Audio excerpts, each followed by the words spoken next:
Hoje o Sim. mundo está conflagrado, né? A gente vê aí o mundo com guerras na Ucrânia, uma ameaça de guerra na Venezuela, no Oriente Médio a situação também está parecida com os Houthis, tem a questão de Taiwan, e se a gente ficar citando aqui, tem mais Tem algumas, né? Sudão, Mianmar, tem o Nagorno-Karabakh, A tem um monte de guerra coisa. agora que quase iniciou Índia e Paquistão, então tem várias. Mas tem essa questão que o Papa ele escolhe o nome Leão XIV e ele diz que esse nome ele tem a ver com a questão da Revolução Industrial, né, que acho que foi Leão XIII, né, que enfrentou a questão social, né, que impactou a primeira Revolução Industrial na sociedade. E ele vê que vem aí uma grande mudança, e de fato vem mesmo, eu falo muito sobre isso no meu canal. Só que eu acho que, e eu acredito na simbologia dos nomes, eu acho que eles realmente fazem escolhas pensando numa determinada missão que está envolvida com aquele nome. Só que eu acho que isso tem a ver também, Bernardo, e eu quero a tua opinião sobre isso, com algo que ele não disse, que é a questão da guerra. Porque o Leão I, ele enfrenta os hunos, ou melhor, ele até vai conversar com Átila o Huno, né, que era o líder, né, dos bárbaros da época, né, para que não houvesse a invasão da Europa, de Roma especificamente também. Né? Será que ele não está vislumbrando aquilo que eu também tenho dito, que eu acho que pode acontecer daqui uns 4 ou 5 anos, que é uma terceira guerra mundial, com esse nome? Primeiro, o nome, como diria, né, o ditado latino, né, nomen est omen, né, o nome é destino. Né? E os papas, não é desde sempre, mas tem uma tradição aí de cerca de 1000 anos, que eles mudam de nome. Né? Como um sentido simbólico e também para dizer para onde eles querem ir. Né? Ou seja, o que os inspira. Então, como Jesus, né, mudou o nome de Simão para Pedro, Levi para Mateus, Saulo para Paulo, e assim vai, né? Abrão para Abrão. Então, quando você recebe normalmente uma missão divina, é associado isso, né, à mudança de nome. Então, os papas mudam de nome, como você bem disse, indicando o que, vamos dizer assim, uma matriz simbólica. Vamos colocar assim, acho que esse é o termo bem correto. Né? O nome é uma matriz simbólica. Então, você evocou o Leão I, o Magno, né? São Leão Magno, que é ali do ano 450. 452, quando acontece esse caso, na minha memória aqui, dos hunos. Né? E você teve outros leões que combateram, né, e, assim, vamos dizer, trataram com problemas. Né? O Leão III coroou Carlos Magno, né? O Leão X tratou com Lutero, excomungou Lutero, aquela confusão toda. Né? Então, os leões, né, são muito famosos dentro da igreja. E o Leão XIII foi justamente esse que, vamos dizer assim, tratou com a questão da guerra, né? Porque ele tinha pegado, em 1870, até a igreja teve o Concílio Vaticano I, que teve que ser cortado, né? Teve que ser interrompido por causa da Guerra Franco-Prussiana. E ele assume logo depois, 8 anos depois da guerra. E ele vai lidar com vários conflitos sociais no mundo inteiro, né? Mas principalmente conflitos de ordem econômica e estruturais da sociedade. Né?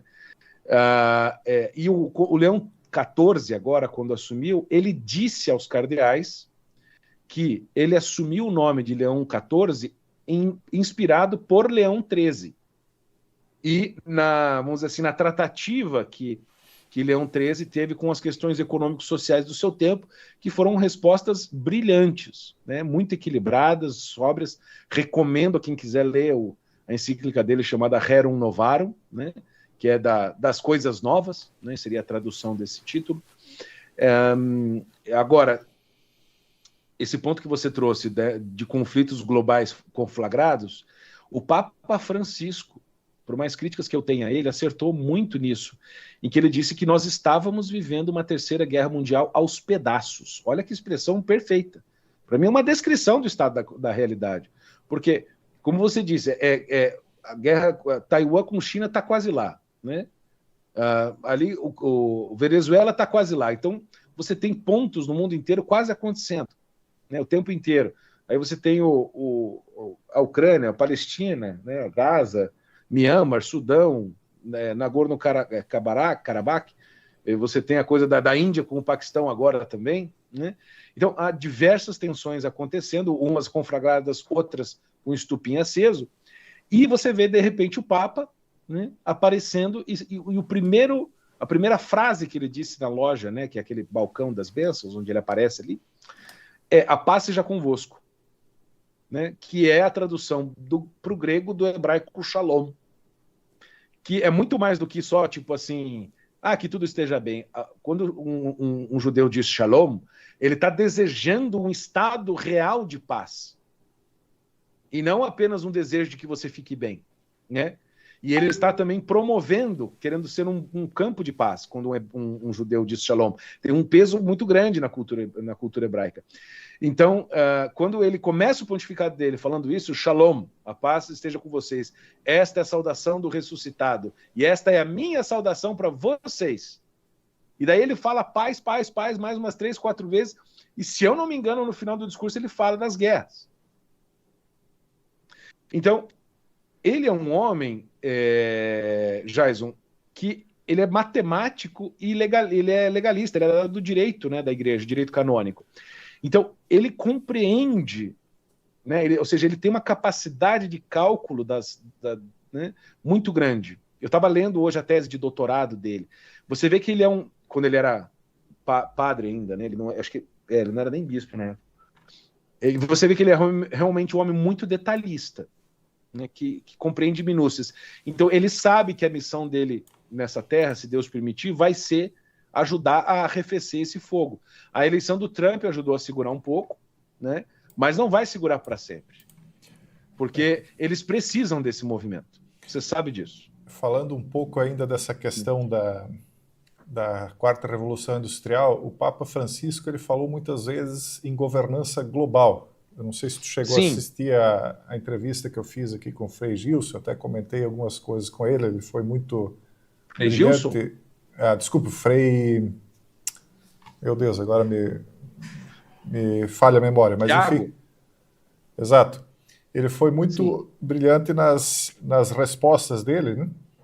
E eu queria saber de ti também, porque essa questão da governança global, o governante global, me leva a uma ideia de um governo mundial, né? Que me parece óbvio, né? Que era defendido pelo Papa Francisco e que, se é que eu entender corretamente, isso leva também a um globalismo. E agora o novo Papa fala em questões, em ressuscitar a discussão de questões sociais por conta da Quarta Revolução Industrial, que eu acho que realmente tem que ser discutido, porque isso vai desempregar muita gente, e não é tão pouco quanto as pessoas pensam. Quando falo muito, eu acho que é mais de 80% da população mundial perde o emprego num primeiro momento, talvez lá adiante, se adaptando, as pessoas recuperam, né? Mas vai ter um vácuo até que as pessoas consigam se adaptar a isso, né? E eu acho que uma das coisas que vem com isso é a renda básica universal.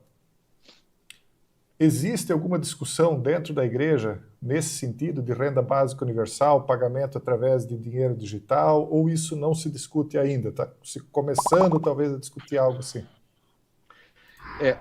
O Papa Francisco inaugurou uma era... Uma era, não digo, né, porque ele foi o único até agora, mas ele inaugurou um estilo de agir que os papas normalmente não adotam. O que eu quero dizer com isso? A igreja, normalmente, o que ela faz quando tem questões sociais, políticas, econômicas, etc.? Ela ensina, fala e tenta formar moralmente as pessoas, mas a igreja não tem exército, a igreja ela não pode dar ordens para as pessoas, né? Ou seja, se hoje o Estado italiano quiser acabar com o Vaticano, ele faz isso em 30 segundos, qualquer Estado. Mas todos os reis e presidentes foram lá beijar o anel do Papa, né? Então... mas é aí que eu quero entrar, né? Porque a influência moral, né? A influência das consciências e etc. e tal, e a capilaridade da igreja é única no mundo. Não tem uma instituição no planeta que tenha a capilaridade que a Igreja Católica tem. Então todo mundo sabe que uma coisa que sai daquela praça ressoa no planeta inteiro e vai acabar na porta do governante. Eles não são idiotas, né? Mas o que eu quero dizer, eles não têm a força da coação, né, imediata, eles não têm nem força do dinheiro porque o Vaticano está quase falido, né? Está quebrado financeiramente, o fundo de pensão está com acho que 2 bilhões de déficit, né? Tá feia a coisa. Em parte por algumas ações de alguns membros do pontificado lá do Francisco.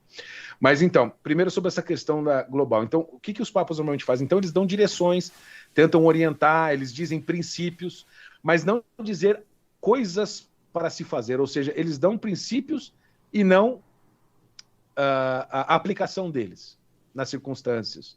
Então, a doutrina social da igreja, Jair, se você for ver, ela nos ensina grandes princípios, né? Dignidade humana, solidariedade, subsidiariedade, bem comum, etc. Mas não vai vir um papo e dizer, olha, você aí sei lá, do Sudão, resolva seu problema assim, que a gente não faz isso.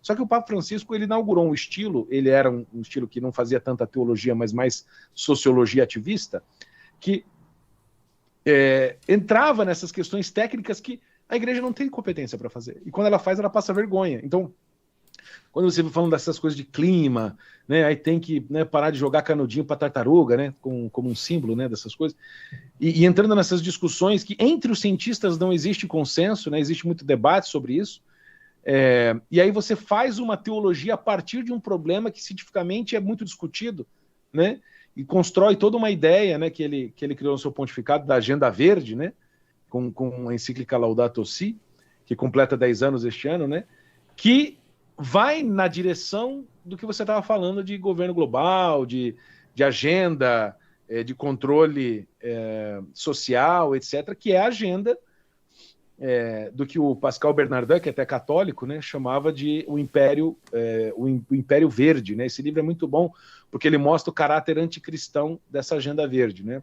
Eu gosto muito desse livro. Do Clube de Roma, ele fala de todas essas instituições. Então, o Francisco, vamos dizer, ele tinha muito dessas agendas, né? Agenda, principalmente ambiental, né? Era uma veia que ele acreditava que a igreja deveria abraçar 100%. Né? Eu acho que não precisa. É claro que existe o cuidado mínimo, mas você não precisa transformar isso em teologia. Né?